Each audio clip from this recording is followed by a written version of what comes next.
Public వేళ meeting ఇవాళ చెప్తున్నాడు, మేము అధికారంలోకి వస్తాం, కూటమి పార్టీకి చెందినటువంటి నాయకుల్ని నరుకుతాం, పరిగెట్టిస్తాం, ఇళ్లలోంచి లాగి తన్నుతాం అనేటువంటి మాటలు మాట్లాడాడు కారుమూరి నాగేశ్వరరావు నిన్న కాకమున్న.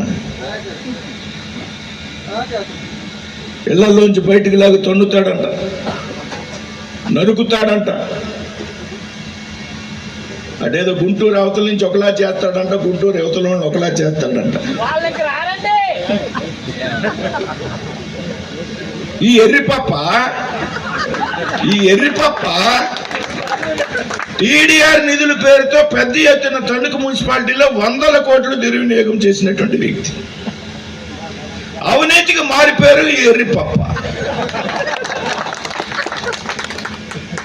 మనం సమన్వయంతో పోవాలి అనుకుంటే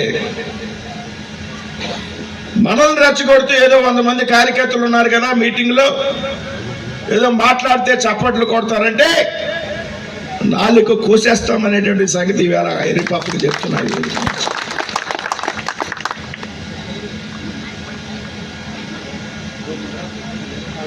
మనకి కలుపుకు వెళ్ళిపోయినటువంటి మనకి సంస్కారం ఉంది. వైసీపీ నాయకులకి సంస్కారం అనే దానికి అర్థం లేదు. ఈ కారుమూరికి కానీ ఉన్నటువంటి కొడాలి నానికి కానీ, ఆడెవడో పేరునికి ఇస్తున్న పేరు నానికి కానీ